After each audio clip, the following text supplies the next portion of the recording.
What if everything you thought you knew about alien invasions was wrong? What if the scariest threat wasn't a sudden explosion in the sky or a fleet of UFOs hovering over Washington, D.C., but something far more silent, far more calculated, and already here? Imagine waking up in Los Angeles, a city that never sleeps, where millions scroll endlessly on their phones. Cars fill the freeways like veins pumping lifeblood through concrete, and every corner buzzes with life and distraction. But on this day, something shifts. The air feels heavier.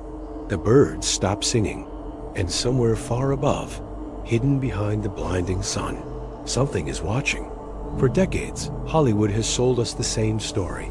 Aliens arrive with loud, spectacular entrances, flying saucers, bright beams of light, global messages transmitted. Through every TV and radio station, we've been conditioned to expect the dramatic, the obvious. But what happens when the invasion doesn't play by our rules? What happens when the first sign isn't a mothership, but a shadow that stretches too long over downtown LA? A sudden glitch in satellite feeds? A heat signature from Mars that defies every known pattern? This isn't science fiction anymore. This is what people would live stream. This is what would trend under hashtag Sky Anomaly or hashtag Lay Invasion. This is the moment when skepticism dies and survival begins. Imagine news helicopters circling over Griffith Park, zooming in on a massive crater, still steaming, the metal glowing like molten steel. Comment sections exploding with conspiracy theories. Is this another government experiment? False flag? Alien hoax for distraction? But as the camera focuses, you see it. A metallic cylinder, slowly, impossibly, unscrewing itself. And that's when the fear really starts. We love to believe we're in control.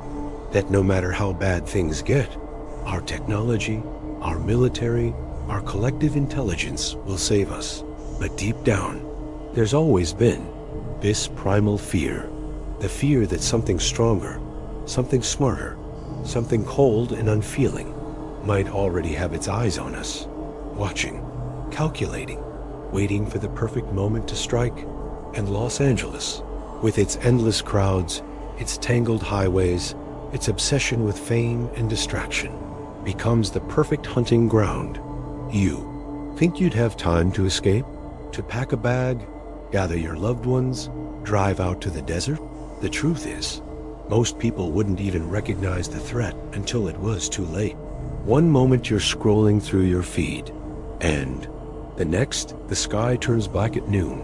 Sirens everywhere, cell towers failing, heat so intense that steel structures start to warp. People running in every direction, no plan, no help, just pure instinct. And here's the terrifying part. They wouldn't come to negotiate.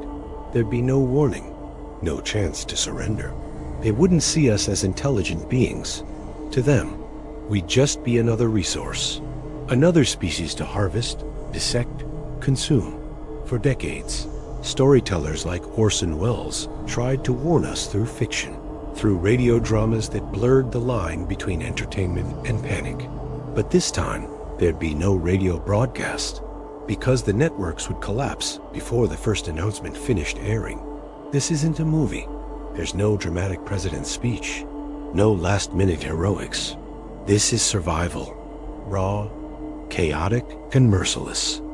And as the first tripod rises above the LA skyline, towering over skyscrapers, its heat ray carving through entire blocks with surgical precision, you'd realize something horrifying. We were never prepared for this. And this is just the beginning. If you've made it this far, if your heart's racing even a little, then you already know how close this all feels. It's more than just a story. It taps into something deeper. That quiet fear we all carry, but rarely talk about. That feeling that one day, everything we know, everything we trust, could change in an instant dot. And honestly, I need to know if I'm the only one who feels this way. If you've ever caught yourself staring up at the sky, wondering what's really out there, or felt that strange tension when the news suddenly cuts out, or your phone glitches for no reason, leave a comment below. Tell me, have you ever felt like something's coming? If this kind of story hits you the way it hits me, take 2 seconds right now and hit the like button. Not just for the algorithm, but because it tells me you want more content like this. More deep dives, more unsolved mysteries, more moments that make you question everything. And if you're new here, or if you've been watching in silence for a while, this is your sign. Subscribe now and turn on notifications. I'm just getting started with this series, and trust me, the next chapters are going to take you even deeper into the unknown, because this is just the beginning. It started like any other day in Los Angeles. Blue skies stretching over the endless grid of streets and freeways, palm trees swaying lazily as if completely unaware of what was coming. Venice Beach was buzzing, skateboarders weaving between tourists, street performers putting on their usual shows, and influencers posing for perfectly lit selfies, their ring lights reflecting off their sunglasses. On the 405, cars sat bumper to bumper, inching forward like a slow-moving organism of steel and frustration. Downtown LA pulsed with life, corporate offices, taco trucks, and film crews shooting the next big Netflix series on random street corners. Everything felt normal, familiar, untouchable. And then the first notification. At first, it barely registered. Buried between memes and celebrity gossip on Twitter and Reddit, there it was. Reports of unusual energy bursts detected by NASA satellites. Coming from Mars. Some obscure science Twitter accounts posted blurry screenshots of NASA's live telemetry feed lines of data spiking where there should have been flat silence. People joked. Memes exploded. Mars was trending. Elon's finally done it. Some laughed. Others went full conspiracy theory mode, linking it to secret military tests, solar flares, or even HARP. But beneath the humor, something felt off. The tone shifted as amateur astronomers started posting. People with backyard telescopes zoomed in on Mars and noticed strange flashes, short bursts of concentrated light pulsing from the planet's surface. Not random, not natural. Coordinated, almost deliberate. By late afternoon, mainstream media picked it up. CNN ran a soft segment labeling it an astronomical anomaly. The anchors smiled, barely masking their boredom, their tone more curious than concerned. Probably a new kind of Martian dust storm, one said, chuckling. FOX went with something.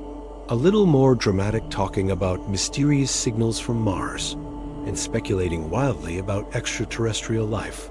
But even that felt like entertainment. Clickbait. The official government response?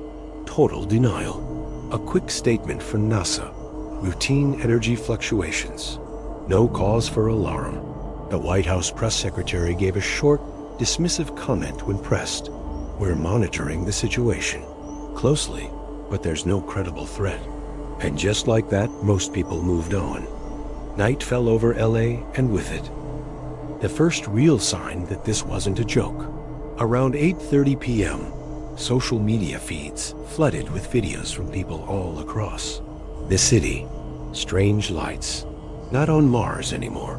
Right here, over LA. They weren't bright like aircraft lights, or drifting like weather balloons. These lights pulsed. Deep red, rhythmic, almost like breathing, hanging in the sky in perfect geometric patterns above the city, hovering above Griffith Park, downtown, and Santa Monica. Some floated high above the Hollywood Hills. Others drifted dangerously, low over neighborhoods like Silver Lake and Echo Park. Live streamers went crazy.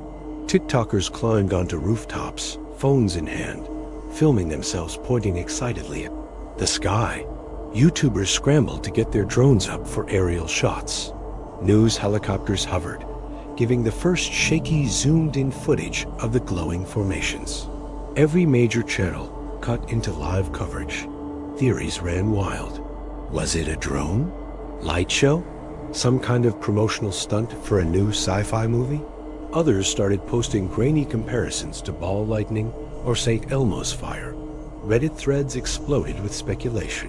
Discord servers filled with frantic voice chats. UFO Twitter went into full meltdown, but deep down, something felt wrong. The air had shifted. The temperature dropped in weird, localized pockets around the city. Dogs barked uncontrollably. Birds vanished from the skies. Power flickered in random bursts across neighborhoods miles apart. Phone GPS signals started glitching, showing people jumping from one location to another, like their coordinates were being scrambled. And then came the sound. Low, subsonic, like a giant, slow heartbeat vibrating through the air, not coming from the lights themselves, but from deep underground. Seismologists at Caltech picked it up almost immediately. Not an earthquake, not tectonic. The tremors were artificial, almost mechanical. But by then, people weren't paying attention to scientific explanations anymore. Their eyes were on the sky. Some laughed, some cheered, others froze, filming, always filming. And in living rooms, bars, and apartments across LA, families and friends gathered around their TVs, tablets, and phones, watching live streams from every angle imaginable. Influencers on Instagram Live, TikTokers screaming excitedly as they filmed from their balconies. Even late-night talk shows, cut in with breaking news segments. One particular feed went viral. A YouTuber standing on the Griffith Observatory lawn, camera pointed directly at the largest of the lights hovering above downtown.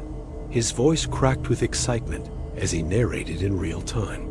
"Guys, it's like alive. The lights are moving. They're coming lower. Holy, oh my God. Are you seeing this?" Within minutes, millions were. A concentrated beam of light shot down from one of the hovering objects, striking a power grid in East LA. The whole section of the city went dark. Seconds later, another beam targeted a communications tower near Koreatown. Gone. News helicopters scrambled to pull back, some losing transmission entirely. People kept watching, thinking it was still, somehow, just a glitch. A malfunction. Maybe lightning? But those who were close enough heard the impact, felt it. The lights started to shift position, now moving in clear, deliberate formations, not random, not drifting with the wind. These objects had intent, and while the city held its breath, still waiting for someone in authority to step forward with answers, another tremor shook the ground, stronger this time. Windows rattled. Car alarms screamed in unison across entire neighborhoods. Something was coming, and deep beneath Griffith Park, the ground began to crack. The city was still in shock when the impact happened, just hours after the sky turned black, and that silent, impossible craft hovered over downtown. Something else arrived, and this time, it didn't stay in the air. Exactly 3:17 p.m., seismographs across Southern California recorded a violent, localized tremor far too short and sudden for any typical earthquake. It felt like the earth had taken a single, sharp breath and then held it. People standing on sidewalks stumbled. Windows rattled in their frames. Birds, already skittish from earlier events, erupted from trees like living explosions of color and confusion. And then came the sound. A low, metallic screech. Not like any aircraft or construction machinery. It was deep, dragging like steel being torn apart somewhere deep beneath the surface. Every dog in the city started barking at once. Car alarms went off. And within minutes, social media lit up with footage from Griffith Park from above. It looked like a sinkhole had opened near the old observatory. But those who got closer, journalists, influencers, first responders, they saw the truth before anyone else. This wasn't a natural collapse. The earth had been punched outward, not caved in. Like something huge had forced its way up from underneath. At the center of the crater was the object, roughly 30 meters long, metallic, blackened from the heat of entry, or maybe something else. Its surface shimmered in a way that cameras struggled to capture. Every live feed showed distorted pixels whenever the lens focused too close. Like the technology itself didn't want to be recorded. By now, police had set up barricades. Helicopters hovered above, broadcasting shaky footage across every major network. But the crowd kept growing. Curious onlookers, conspiracy vloggers, tourists who didn't fully grasp the danger. The energy in the air was electric, half fear, half fascination. And through it all, the object hummed. People reported feeling it in their bones more than hearing it. A low vibration that made the ground feel unstable. Some said it messed with their heart rhythms, giving them short bursts of dizziness and nausea. Others described a strange metallic taste in the back of their throat. But no one left. If anything, more people arrived, streaming it live, posting reactions, throwing out wild theories in real time. That's when the fire department made their move. A team of hazmat-suited specialists approached, sensors in hand, calling out warnings to the crowd. But every device they brought, Geiger counters, spectrometers, even simple radios, malfunctioned the moment they got within 10 meters of the impact site. Some burst into static, others just died, completely unresponsive. Still, they pressed closer, and that's when they noticed something that would haunt everyone who saw it. The surface of the object was shifting, not like a vehicle cooling off after atmospheric re-entry. This was deliberate. Sections of the cylinder began to rotate slowly in opposite directions. Panels unlocked themselves with mechanical precision, hissing as vapor thick and pale escaped from the seams. The first firefighter to approach with a thermal camera froze mid-step. He dropped the equipment. When his partner ran over, asking what was wrong, all he said was, "It's alive." Millions of people were now watching the live stream. Comments flooded in, everything from jokes to genuine terror. Some viewers cheered it on, calling it the greatest marketing stunt ever pulled. Others begged the authorities to back off, to leave it alone. But no one could look away. And then, it happened. A sudden hiss of compressed air shot from the top of the cylinder. Dust and debris scattered in all directions. People closest to the edge of the crater ducked for cover, screaming as the noise grew louder, more violent. A grinding, screeching sound echoed across the hills. The top of the object began to UNCREW, one full rotation. Then two. The metal twisted and heaved, like something inside was forcing its way out. Every camera zoomed in. Thousands of phones pointed toward the opening. Even the professional crews, those who knew better, kept recording. After all, this was history. And then, the first glimpse, a long metallic appendage, slowly rising from the shadows inside the cylinder. Slender, flexible, tipped with what looked like a cluster of reflective lenses, or eyes blinking, shifting, adjusting to the sunlight, or what little of it remained under the still darkened sky. Some people gasped. Others laughed nervously, still convinced this was some elaborate hoax. But the mood shifted instantly when the appendage reached its full height and tilted, scanning the crowd, moving with an unnatural fluidity, almost curious, almost calculating. That's when the sirens began. Police on site started screaming for evacuation. Loudspeakers blared. Officers shoved people backward, yelling for everyone to clear the area. Reporters dropped their mics and ran. But by then, it was too late. The object emitted a sudden, high-frequency pulse. People closest to the crater fell to their knees, clutching their heads in pain. Some began bleeding from their noses and ears. The sound wasn't audible in the traditional sense, but it shook people apart from the inside. And in that moment of chaos, the cylinder's top split open completely. From within, more appendages emerged, thicker this time, covered in what looked like overlapping plates of armor. As they unfolded, the ground around the object cracked and shifted. Some kind of machinery legs maybe pushed against the soil, trying to lift the entire structure higher. It wasn't a satellite crash, that it wasn't a meteor, that it wasn't anything our science could explain away. This was the first impact, the first arrival. And even as people ran screaming from the park, tripping over barricades and each other, millions more stayed glued to their screens, watching, waiting frozen by that horrible mixture of dread and fascination. Because deep down, everyone knew this wasn't the end of it. The moment the metallic cylinder's top unscrewed and began to peel back, the crowd that had gathered curious, excited, even skeptical held their breath. Cameras clicked, phones streamed live, influencers joked nervously, trying to make light of the tension that hung thick in the air. But then, something unimaginable happened. From the dark cavity emerged a creature unlike anything seen before, a slimy, gray being, its skin shimmering faintly as if coated in oil, multiple tentacles writhing in slow, deliberate motions, eyes that reflected the crowd like polished mirrors, cold and alien. It wasn't human. It wasn't any animal known to Earth. It was something utterly foreign. At first, people stayed, capturing every detail, their fascination overpowering their fear. Some whispered theories. Is it real?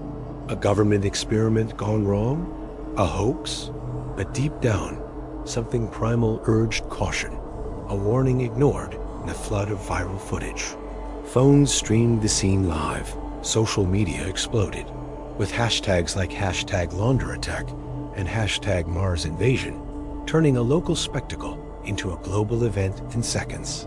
The city had been caught in a collective trance, fascinated by this surreal encounter, but it wasn't long before the illusion shattered. Without warning, the creature emitted a low, guttural hum that vibrated through the crowd, an unsettling sound that made the hairs on the back of every neck stand up. Then came the heat, the infamous heat ray, an intense, focused beam of energy that shot out from the creature's body. In an instant, people closest to the cylinder were engulfed. In an inferno of light and fire, their screams cut short, bodies vaporized into ash almost immediately. What had started as a spectacle, a bizarre and almost entertaining event, quickly morphed into something horrific, a massacre, unfolding live before millions of eyes glued to their screens. Panic surged like wildfire. The crowd scattered, but the devastation was swift and merciless. Emergency sirens wailed in the distance as first responders tried desperately to reach the scene, but they were met with chaos. Streets clogged with abandoned cars, people pushing and shoving, desperately trying to escape the burning zone. The once festive atmosphere of Venice Beach in downtown LA turned into a nightmare. Social media didn't slow down. It became the epicenter of raw, unfiltered terror. Videos flooded platforms, showing friends and strangers alike disappearing in bursts of fire, screams echoing through the digital ether. This was the moment the world realized this wasn't a disaster anyone could prepare for. The alien presence wasn't a curiosity to study or a new frontier to explore. It was a merciless invasion. The viral hashtags morphed into digital memorials for the hundreds lost in those first terrifying minutes. It was no longer about haunting history. It was about surviving it. The narrative flipped. The digital age had captured the horror in real time, but no amount of live streaming could change the brutal reality unfolding on the ground. What's haunting about this scene is not just the alien form or the sudden violence, but the emotional rupture it caused. Families torn apart, friends lost in seconds, a city's spirit broken under a shadow it couldn't even comprehend. And yet, amid the horror, a chilling truth emerged. These beings were not like anything humanity had faced before. Their technology, their weapons, their very presence suggested something far beyond conventional warfare or invasion. They were predators on a scale we had only imagined in science fiction. And their first act was clear.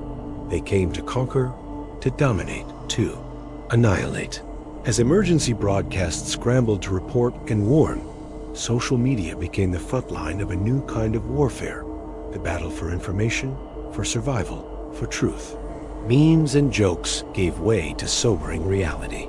Survivors shared stories, images, desperate pleas for help. The world watched, united in shock and grief, as the first casualties mounted. This was not some distant conflict.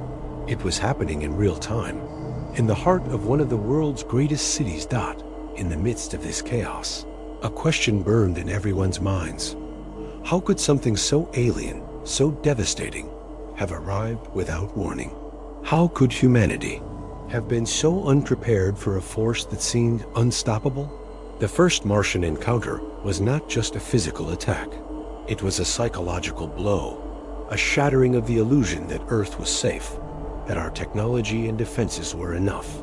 The fragile veil of normalcy was ripped away, exposing a terrifying new reality where survival depended not only on strength, but on quick thinking, on adaptation, on sheer willpower. And while the cameras captured every horrifying detail, one thing was becoming clear. This was only the beginning. The first creature that emerged was just a glimpse, a terrifying preview of what was to come. Behind it, unseen in the shadows, other forces were mobilizing, preparing to transform the skyline, the streets, the very soul of Los Angeles into a battleground like no other. The spectacle of first contact had turned into a massacre that no one could look away from. But looking away was no longer an option.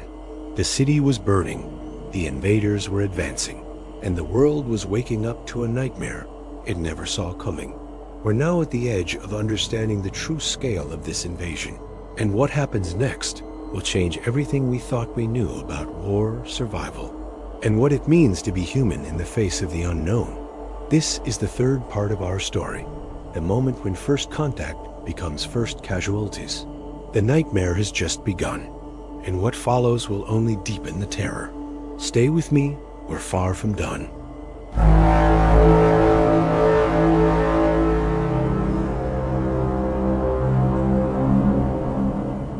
Tripods rose like monstrous giants awakening from some ancient slumber, their long, spindly legs stretching far above the tallest buildings of downtown Los Angeles.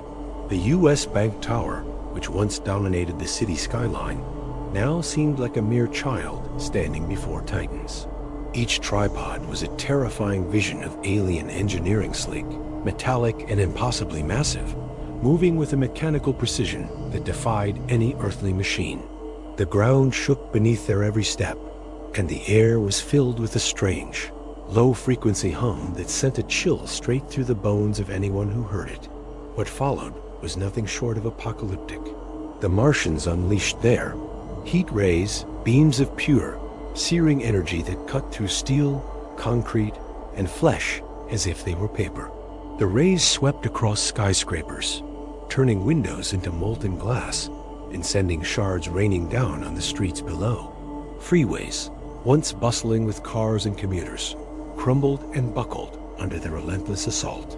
Vehicles were tossed aside like toys, and entire neighborhoods caught in the beam's path. Above, drones sent by the military and independent journalists tried to capture the devastation from the sky. The footage they transmitted was both mesmerizing and horrifying. Firestorms raging amid collapsing buildings, the chaotic evacuation of terrified civilians, and the relentless advance of the towering tripods were reduced to smoldering ruins. But then, as if aware of the threat the drones posed, the Martians fired back. Bright bolts of energy streaked upward, disabling the cameras and sending the mechanical watchers crashing into the streets or the Pacific Ocean. Swallowed by the chaos below, social media exploded with images and videos from every angle. Shattered streets, burning cars, and crowds scattering in all directions. The viral hashtags flooded the feeds. Hashtag tripods overlaw, hashtag city in flames, hashtag Martian destruction. But no words could capture the sheer scale of the disaster unfolding in real time. It was no longer a distant science fiction scenario. This was the brutal reality of our city burning beneath alien war machines. The streets that had been vibrant hubs of culture, commerce, and everyday life were now unrecognizable. The pulse of Los Angeles, the laughter, the music, the traffic noise, was replaced by the staccato crackle of explosions and the anguished cries of those trapped in the inferno. People ran desperately, searching for safety that no longer existed, their faces etched with terror and disbelief. The city was a labyrinth of ash and smoke, and with every step, the tripods advanced further, their shadows blotting out the sun as if to declare a new, horrifying era. What's haunting is how quickly the familiar became alien. Buildings we once admired for their design were nothing but skeletons of metal and stone. Streets that felt like the arteries of the city became corridors of death and despair.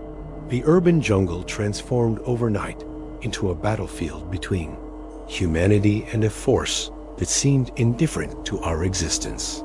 And yet, amidst the chaos, a strange, unsettling silence sometimes fell, moments when the tripods paused, their glowing eyes scanning the ruins below, as if assessing their next move, reminding us all that this was far from over. Watching those tripods towering over what was left of Los Angeles, it became clear this wasn't just a war of firepower. It was a war of will. The Martians weren't here to negotiate or send messages. They were here to dominate, to erase the line between science fiction and reality, leaving behind nothing but fear and devastation. The city's skyline, once a symbol of human ambition and creativity, now stood shattered, a haunting silhouette against the darkening sky. And yet, even as the tripods marched forward, destroying everything in their path, the people beneath them did not simply disappear. Some fought back with whatever they could find: makeshift weapons, explosives, sheer desperation. Others fled into the shadows, seeking shelter wherever they could. But the relentless advance of the tripods, armed with technologies far beyond our comprehension, seemed unstoppable. The very air buzzed with tension, each explosion a grim reminder that the war had reached a new and terrifying level. The world outside watched in disbelief. News anchors struggled to keep calm as live footage showed the city being carved apart by these alien machines. Governments scrambled, military forces mobilized, but the scale of the attack was unlike anything anyone had ever faced. The tripods weren't just invading, they were rewriting the rules of war, technology, and survival. And somewhere in the midst of all this destruction, stories began to emerge. Stories of people who had lost everything, who refused to give up. Of small pockets of resistance, trying to disrupt the tripods, to find weaknesses, to hold on to hope. But those tales were rare against the overwhelming narrative of loss and despair. The city was burning, and with it, the illusion of safety and control that had once lulled millions into complacency. This moment, the rise of the tripods, marked a turning point. It was the brutal proof that what had once seemed impossible was now our reality. The war had moved out of the pages of books and screens and into the streets we walked every day. The fate of Los Angeles, and perhaps the entire world, now hung precariously in the balance. And just as the tripods continued their merciless advance, carving devastation through the city's heart, another terrifying truth began to surface. The destruction was only the beginning. The real horror, the true cost of this invasion, was still unfolding beneath the rubble. In places most would never see, the fall of Los Angeles wasn't just about the alien machines tearing through the city's skyline or the heat rays reducing entire blocks to smoldering ruins. It was the collapse of everything we thought was stable, the fragile thread of normal life snapping under the weight of pure panic. The freeways, once arteries of relentless traffic and endless commutes, became parking lots littered with abandoned cars, engines still warm, doors left wide open as people fled without looking back. You can almost hear the silence now, interrupted only by distant sirens, the distant roar of explosions, and the desperate cries that echoed through the streets.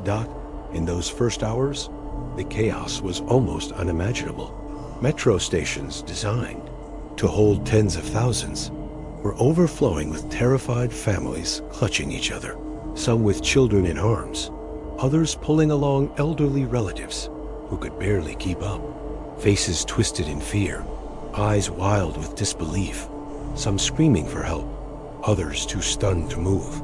The air itself seemed to vibrate with panic.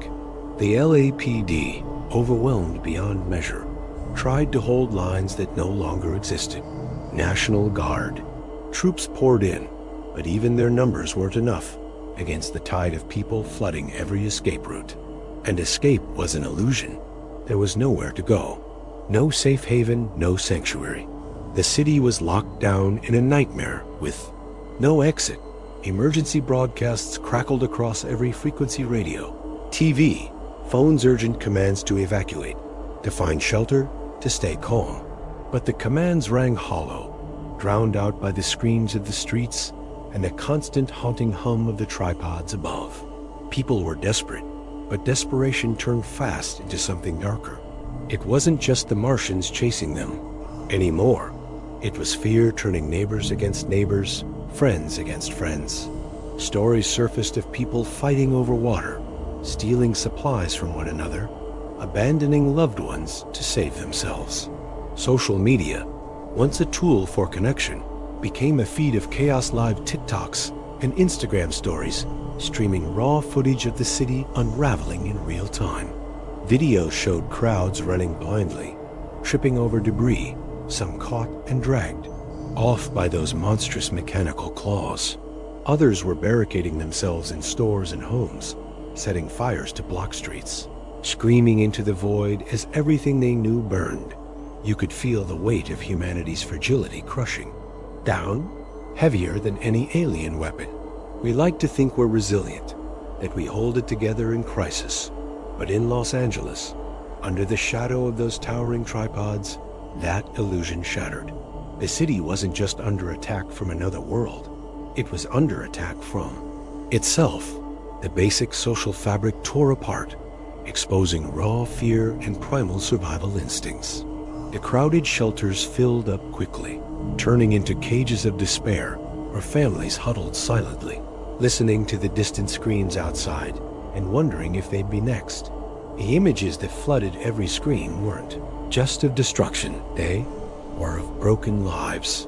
Mothers clutching empty arms where children had been lost. Fathers desperately trying to keep calm while their faces betrayed the terror they felt inside. Friends who were never seen again, their last moments captured on shaky cell phone videos, their faces frozen in shock. There was a strange, heartbreaking beauty in those images too, the way strangers reached out to help one another in those final seconds, the whispered prayers between survivors, the stubborn flicker of hope in eyes that refused to go dark. Then there was the creeping realization. The Martians didn't just want to destroy, they wanted to break us from the inside. The panic, the fear, the chaos. It was a weapon as lethal as their heat rays. It made us easy to catch, easy to control.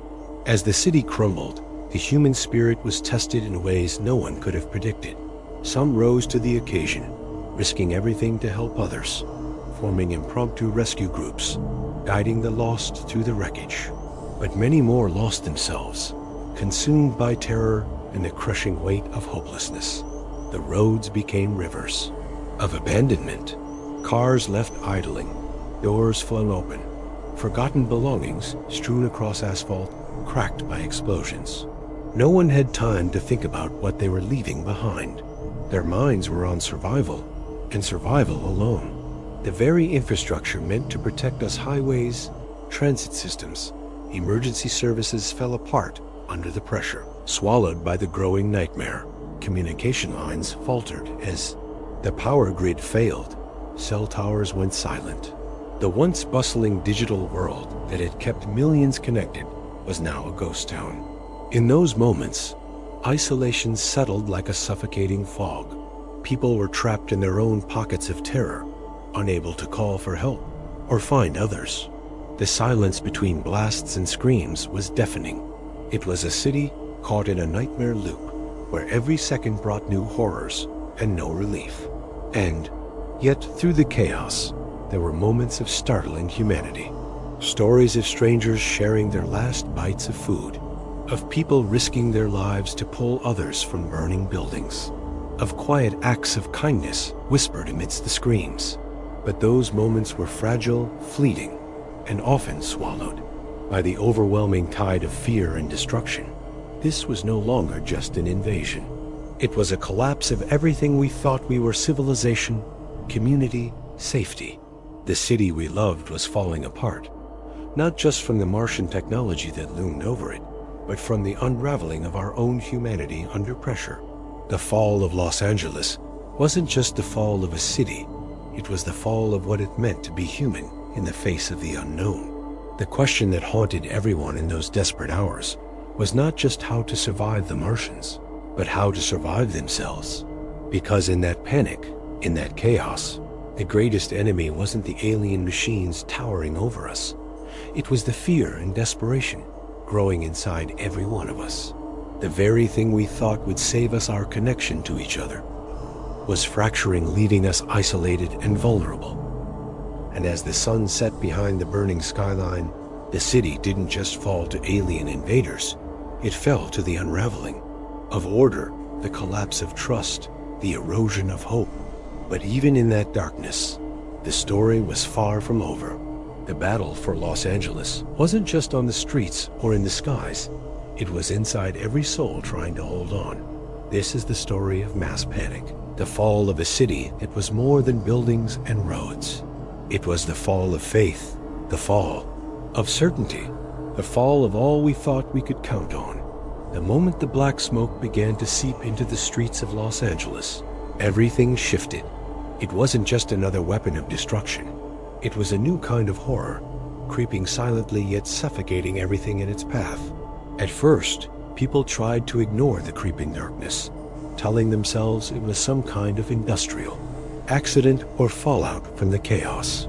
But it quickly became impossible to deny. The air itself turned hostile. It thickened, a toxic, choking presence that blanketed entire neighborhoods like a deadly fog. Hollywood, once vibrant and alive with energy, became a ghost town cloaked in that ominous black cloud. Beverly Hills, with its sprawling mansions and manicured lawns, was no safer. Santa Monica's beaches, where families once gathered under sunny skies, now lay deserted, shadows swallowed by the suffocating haze. What made this so terrifying wasn't just the cloud itself, but the way it moved, unnatural, purposeful, and relentless. It spread faster than any wildfire, seeping into every corner, every crevice. No one could outrun it. Gas masks became the new currency of survival, snapped up in frantic bids before stores could even restock. Streets emptied as people scrambled, indoors barricading themselves behind closed doors. But the smoke didn't discriminate. Helicopters that tried to fly above the chaos began plummeting from the sky, their engines choked by the toxic air. The very sky seemed to turn against the city. And then came the silence, or rather, the silence that wasn't quite silence. Cell phone signals faltered, internet connections dropped, and the digital lifelines people clung to in moments of crisis started to vanish. No more live streams capturing the unfolding nightmare. No more desperate messages sent to loved ones. Los Angeles, once a buzzing metropolis connected by endless digital threads, was suddenly isolated, cut off. The blackout wasn't just technological, it was existential. People were trapped not only by the Martians' mechanical war machines, but also by this invisible, suffocating enemy they couldn't see. You can imagine the fear settling into every heart at that moment, the primal, suffocating dread that no barricade or escape plan could protect you.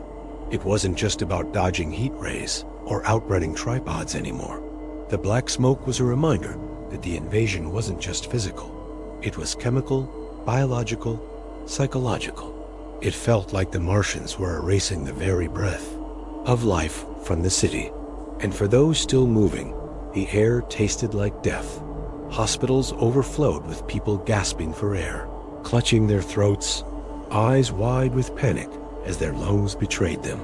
Emergency responders, already stretched to their limits, were forced to retreat in some areas. Powerless against an enemy, they couldn't fight with bullets or batons. Every news broadcast tried to warn the public, but with the networks failing, the messages got lost in the static or never reached those who needed them most. And as the black smoke swallowed entire blocks, the silence of the digital blackout pressed heavier, like a weight bearing down on the city's soul. Imagine being trapped on a freeway with no escape, surrounded by abandoned cars, their doors flung open, and the distant wails of those caught in the fog. Families clung together, faces smeared with tears and soot, eyes darting to every shadow. People weren't just fleeing the mechanical monsters, they were running from the creeping smoke, the unknown poison in the air. It transformed the city into a maze of desperation and fear, where every breath was a gamble. And that's where the story takes an even darker turn. Because in the midst of this suffocating blackness, something else began to emerge, a whisper of terror even more insidious. The Martians weren't just attacking with heat rays and tripods anymore. They were taking control of the very environment, turning the air itself into a weapon. That's not a war you can fight with guns or barricades. That's a war where the enemy is everywhere, invisible, inside the very breath you need to survive. The city's pulse slowed, its vibrant heartbeat reduced to a faint echo beneath the weight of this relentless assault. Streets that once thrummed with life became corridors of silence and smoke. And in this silence, the feeling of isolation grew. The internet blackout severed the last threads of connection, making people feel more alone, more vulnerable. No one knew who was safe, who had escaped, or who had succumbed to the invisible killer stalking them from the shadows. The social media feeds that once flooded with frantic updates turned eerily quiet, as if the digital world itself was holding its breath. Yet, in that suffocating darkness, human resilience flickered. People adapted, learned to move carefully, to hold their breath, to navigate through pockets of slightly clearer air. Makeshift gas masks, crafted from scarves and bottles, appeared in desperate hands. Communities formed in basements and subway stations, sharing what little oxygen they could find, whispering stories of hope and survival. But even as they huddled together, the question lingered. How long could they hold out against a threat that consumed not just bodies, but the very atmosphere? This chapter of the invasion wasn't just a new phase.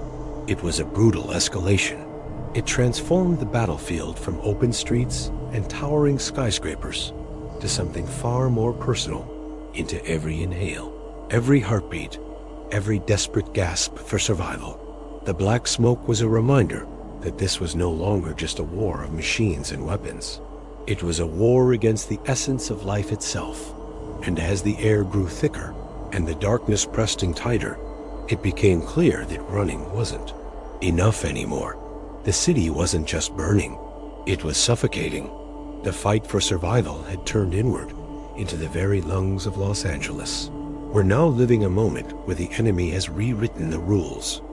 No longer can anyone assume safety in movement or shelter. The black smoke is everywhere, a poisonous shroud wrapping the city, a constant choking presence that mocks every attempt to escape or resist. It's the kind of terror that changes you, makes you question not just what's outside your window, but what's inside your own body, inside your very breath. And in the middle of this toxic fog, something even more unsettling began to surface.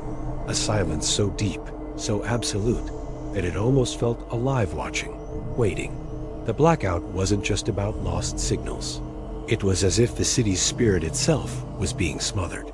A digital death echoing the physical one. No calls for help, no last messages, no cries for rescue. Just the sound of the smoke, rolling and swallowing everything. If you've ever wondered what pure, unrelenting fear sounds like, this was it. Silence, thick and suffocating. No explosions, no screams, just the slow, inevitable hush of a city, under siege by an enemy we couldn't see and couldn't outfight. But there's more to this blackout, more to this suffocation. than just a new weapon. Because beneath the surface of this toxic fog, the Martians were changing tactics. It was no longer just destruction. They were preparing for something else, something we could barely imagine. The city had become their laboratory, and the black smoke was the first step in a plan that was far from over. What comes next? Well, that's where things get even darker. We're now deep into the 6th chapter of this nightmare, but the story of Los Angeles, suffocated and silenced, is far from finished. But just when people thought the black smoke was the worst it could get, something even more disturbing began. At first, it was just scattered reports. People missing. Entire blocks going silent overnight. Footage from abandoned news drones showed streets empty, not just of cars and people, but of bodies. No remains. No signs of struggle. Just gone dark. Then came the first viral clip. A shaky, zoomed-in video shot from the top floor of an apartment building downtown. In the distance barely visible, through the thinning layers of black smoke, a tripod was moving slower than before, as if scanning the ground for something. And underneath it, mechanical claws.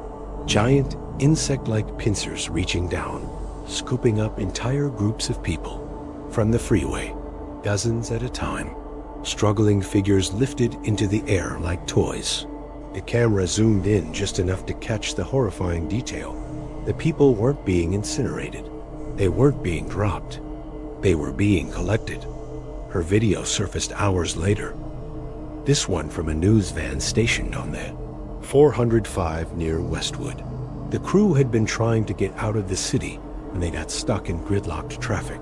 Their last transmission showed a container metallic, dark red, attached underneath one of the tripods opening for just a few seconds.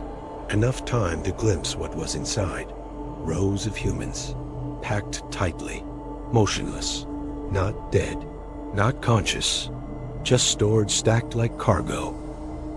Panic took on a whole new meaning. Social media exploded with new hashtags. Hashtag the harvest, hashtag human cargo, hashtag not dead yet. People didn't know whether to keep running, or hide, or surrender. Some thought maybe the Martians were taking prisoners for negotiation. Others already understood the truth, and that truth would hit everyone soon enough. It was the scientists who connected the dots first. Scattered research teams operating out of makeshift shelters, UCLA basements, abandoned hospitals, even the loading docks of the Getty Center started analyzing intercepted data from disabled tripods. What they found was worse than anyone expected. The containers weren't just storage units. They were processing tanks, biological holding cells designed to keep human bodies alive, but sedated. Electrolytes injected into veins to prevent dehydration. Minimal neural activity. Just enough brain function to sustain the circulatory system. Because that's what the Martians wanted. Blood. It wasn't about invasion for land, or for resources, or even for conquest. It was about feeding. The Martians were here for one reason: human biomass. They needed it. They harvested it. And they were doing it with mechanical efficiency. One researcher's leaked audio recording said it best, his voice shaking, barely holding back tears. We're cattle to them, livestock. That's all we are. Word spread fast. People started turning on each other in the streets, fighting for spots in underground shelters, for places where the tripods couldn't reach. Rumors swirled about government officials already evacuated to bunkers deep beneath the San Gabriel Mountains, while the rest of the city was left to fend for itself. The fear wasn't just of dying anymore. It was of being taken alive. Some tried to fight back. Small bands of civilians armed themselves, setting traps, using Molotov cocktails and stolen weapons. They attacked one of the tripods near Echo Park, but the effort lasted less than 60 seconds. The tripod deployed a secondary device, smaller spider-like machines that detached from its legs and hunted down every human within a 3-block radius. There were no survivors. Others tried to blend in, covering themselves with mud to hide from infrared scanners. laying still under cars for hours, even days, hoping, praying that the next claw wouldn't come for them. But the Martians adapted quickly. They sent out drones, small, fast, designed to locate heartbeats. No sound, no heat, no movement was enough to stay hidden for long. And then, there was the sound. People who survived long enough began reporting a low-frequency hum, felt more than heard. That preceded each harvest run, a biological sonar, tuned to pick up the unique electromagnetic signature of human bodies. If you felt the vibration in your chest, it was already too late. By the third day, entire neighborhoods were cleared out. Not burned, not bombed, just empty. Santa Monica, Culver City, Echo Park. The human population of Los Angeles was vanishing container by container. Load by load, that one final piece of footage went viral just before the total cell network collapse. Shot by a helicopter pilot making a desperate run toward the desert. The camera zoomed in on a convoy of tripods heading toward the coast. And above the containers, high-frequency pulsating lights, like a transmission, like a signal. The Martians weren't just feeding. They were preparing for something else. There's a moment when fear stops feeling like fear and just becomes routine. That's what it felt like down there, beneath Los Angeles. The metro tunnels normally filled with commuters heading to work, tourists figuring out how to get from Hollywood to Santa Monica turned into something else entirely. A second city, a darker one. No lights, no sounds above a whisper, just damp concrete, the smell of rust and dirt, and the constant vibration of distant destruction overhead. At first, it had been chaos even down here. People flooding into the stations, desperate, gasping for air, covered in soot from the black. Smoke, some still holding on to useless belongings, shopping bags, gym equipment, laptops that hadn't seen a charge in days. Others carried children. Some didn't even wear shoes, just ran barefoot until their feet bled. The last few trains that ran before the power grid went down became human sardine cans. After that, silence. Those first nights underground were the worst. No one knew how deep the Martian scanners could reach. Every metallic clank from above, every low groan of shifting earth, made people flinch, hold their breath, press themselves tighter against the cold tunnel walls. A single flashlight beam could give away a group's location. Even speaking above a whisper felt like taking your life in your hands. So we stopped talking. We communicated with looks, gestures, quiet tears running down Dirt Street. Faces. Food disappeared first. Whatever snacks people had brought with them, gone within hours. Vending machines got smashed open, their contents hoarded like treasure. Bottles of water, priceless. Some people started drinking runoff from condensation on the tunnel walls. Others weren't so lucky. The first fights broke out on day 3. 2 men over a half-empty Gatorade bottle near the Pershing Square platform. One of them didn't get back up. And then the disappearances started. We didn't even know the Martians had deployed drones capable of subterranean scans until it was too late. They weren't like the giant tripods. These were smaller, almost insect-like, with segmented limbs and faint, greenish lights that cut through the dark like lasers. You wouldn't hear them until they were close, and by then, it was already over. I remember one night, we were camped near the Civic Center station. About 20 of us, crammed behind a maintenance gate, thinking we'd found a safe spot. One guy, Alex, I think his name was, had built a small fire using pieces of broken benchwood. The warmth felt like heaven for the first few minutes. People started talking again, laughing nervously, trying to pretend for just a second that this wasn't real. And that's when the air changed. It's hard to describe, but if you've been through it, you know, a sudden shift, like static electricity building around you, the hairs on your arms standing up, the pit of your stomach dropping out, and then that green light, slicing through the dark like a blade. The drone didn't need to chase us. It just hovered at the entrance, released a high-pitched pulse, and within seconds, people started convulsing, screaming, dropping to the ground, clutching their heads, blood running from their noses and ears. I didn't look back. I ran deeper into the tunnels, climbed over debris, slipped through half-collapsed maintenance shafts, until the screams were just echoes behind me. After that, we leer. No lights, no sound, no fire. Stay low, stay cold. Cover yourself in dirt to mask your heat signature. Some people started coating their bodies in mud, smearing it across their faces like war paint. Others wrapped themselves in plastic sheeting or old blankets they found in janitorial closets. Anything to stay off the Martian sensors. Days blurred together. There was no sunrise, no sunset, just the constant twilight of emergency glow sticks and the occasional flicker of dying phone batteries. Text messages sat unsent in drafts. Voicemail inboxes filled with unheard goodbyes. The scariest part wasn't the Martians. It was us. People started changing. Hunger does things to the mind. Fear even more so.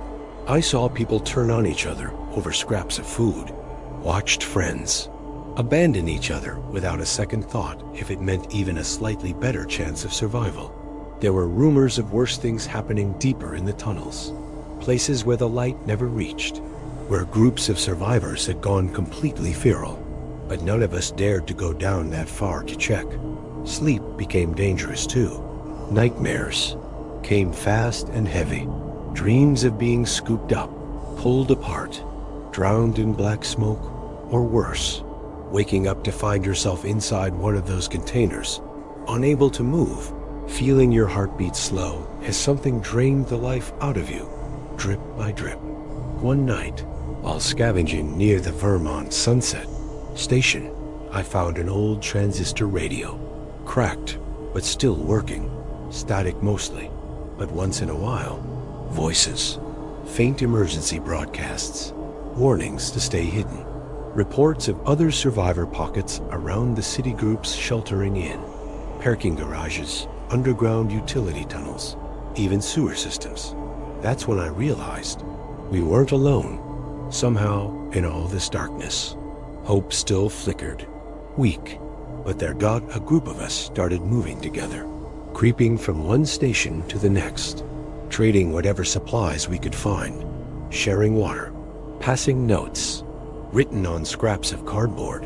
No one spoke unless absolutely necessary. Silence became our only true weapon. But even then, survival felt like a losing game. Every distant explosion rattled the walls, sending clouds of dust cascading from the ceiling.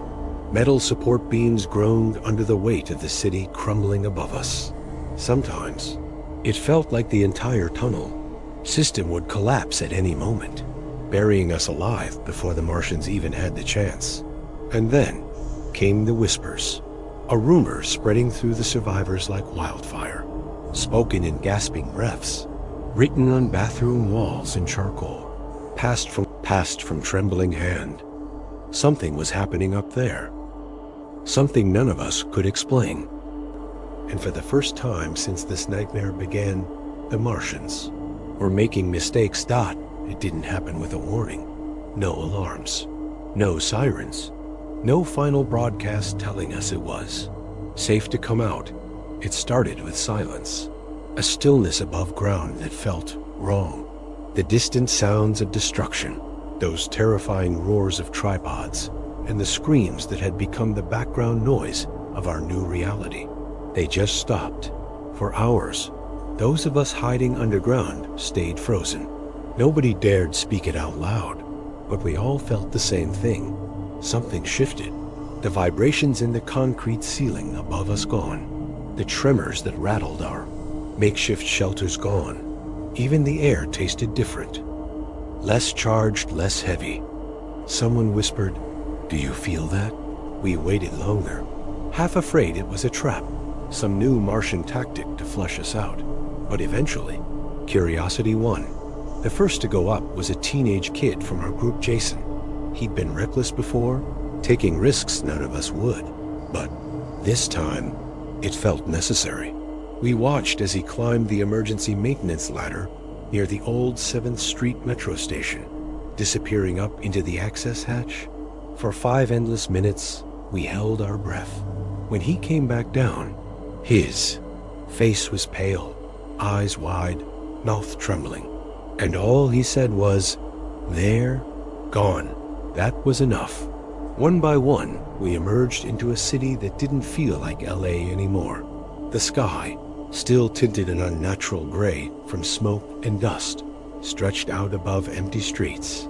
The towering silhouettes of the tripods stood frozen, some tilted at impossible angles, like fallen monuments to a war that ended mid-sentence. The one nearest to us half collapsed into the side of a high-rise had wires and tubing, hanging from its belly like torn arteries. And then there were the bodies, not human ones. Not this time not up close. The Martians looked different than we, imagined from news footage. Their skin thick and glistening, like something halfway between leather and jelly, had turned dull. A sickly, grayish-green hue covered their once slick surfaces. Limbs curled inwards like withered plants. Some were slumped at the controls inside their war machines, their bodies limp, eyes open but unfocused. We stood there, staring at them, waiting for one to twitch, waiting for one final attack. But none came. Word spread fast among the survivors.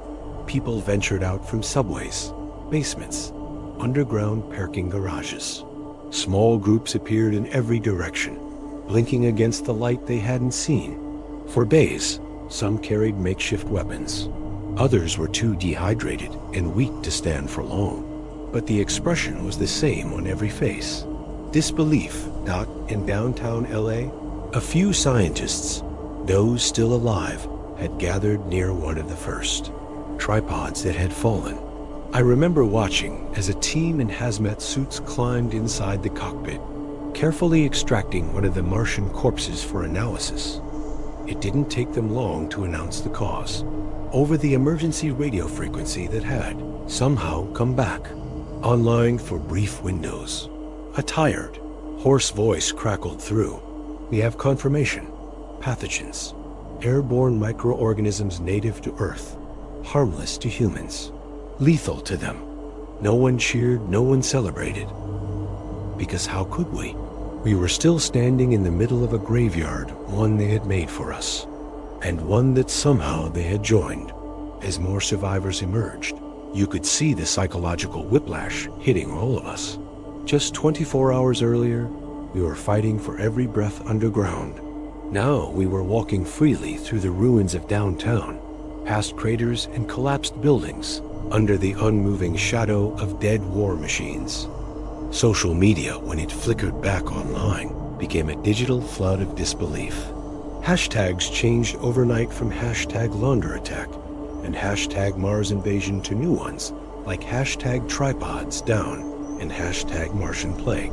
People were posting raw, shaky footage of the tripods, standing still mid-attack, frozen with heat ray ports, still aimed at half-destroyed buildings. Others filmed themselves crying, screaming, laughing uncontrollably at the sight of fallen giants. One clip went viral within minutes. A father walking with his young daughter down what remained of Sunset Boulevard, passing by the broken shell of a Martian crawler. The little girl stopped, looked up at the lifeless machine, and asked, "Daddy, who saved us?" The father just stood there. No answer, because none of us really knew how to answer that dot. It wasn't the military, not the government, not any last-ditch human technology. It was the microscopic life we'd lived with for millions of years. The bacteria in the air, the viruses on every surface, the invisible world that our bodies had adapted to, and theirs hadn't. We learned later that the Martians had no immunity, no biological defenses against Earth's ecosystem. Every breath they took was death. Some scientists tried to explain it in more detail, how interplanetary biology works. how evolution doesn't prepare a species for foreign worlds, teeming with unseen threats. But for most of us, the why didn't matter. We were alive. They weren't. But even in that fragile moment of relief, something kept gnawing at the back of our minds. If they traveled all the way from Mars, if they built machines powerful enough to topple skyscrapers, if they studied us enough to target our cities and harvest our bodies, how could they overlook something so basic? How could a species that advanced make such a catastrophic mistake? Some said it was arrogance, that they assumed we were too primitive to matter biologically. Others whispered darker theories, that maybe this invasion wasn't their first attempt, that maybe they were desperate, that Mars had already become uninhabitable, forcing them to act fast without proper planning, or worse, that this wasn't their full force, that what we experienced here in LA was just one wave, one experiment, a test. And as those thoughts started spreading across survivor communities, another fear began to take root. What if they weren't the only ones watching? Some people started calling it the day we got lucky. Others weren't so sure. As we stood there, surrounded by crumbling buildings and dead war machines, the adrenaline began to fade. And when it did, what settled in its place was something quieter, but heavier. A kind of creeping realization that clawed at the back of your mind when you tried to sleep. We weren't prepared, not even close. Walking through downtown LA felt like moving through the aftermath of some apocalyptic dream. Street signs melted, cars overturned, glass from high-rise windows scattered like diamond dust across the asphalt. The air still smelled of ozone and burnt metal, and yet it was the silence that felt the most unnatural. In one corner, someone had spray painted on the side of a half-collapsed Starbucks. If they can die, we can too. And that was it. That was the truth. Nobody wanted to say out loud, because let's be honest, if we're really being honest, we didn't win. We didn't fight them off. We didn't outsmart them. There was no grand act of human defiance, no final battle, no victory parade.